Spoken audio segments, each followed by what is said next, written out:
ஏன் காலையில பார்த்ததில்ல, கோழி குண்டு விளையாண்டு பாக்குறேன். கோழி குண்டு விளையாடுற வயசாவே அதுக்கெல்லாம் ஒரு வயசாவே. காலை வாங்கி கொடுத்தேன் எப்படி இருந்தது ஏய் சூப்பரா இருந்ததுடி. சும்மா பொசு பொசு பொசுன்னு வந்துருந்தது. சாப்பிட்டாவும் இருந்தது. எங்க வாங்கின? நேத்து வாங்கின கடையில ஆ, சரி அது எத்தனை பீஸ் சாப்பிட்டீங்க 4 பீஸ் சாப்பிட்டேன். சூப்பரா இருந்தது. சாப்பிட சாப்பிட ஆசையா இருக்குல்ல? நல்லா இருக்குல்ல? ஆமாங்க அந்த கிழங்கு சாப்பிட்டதுல எனக்கு பசி எடுக்கல உங்களுக்கு இல்லையே, எனக்கெல்லாம் பசி எடுக்குது.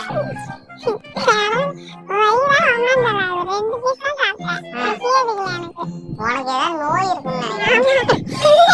ஆமா எனக்கு வந்து நோய்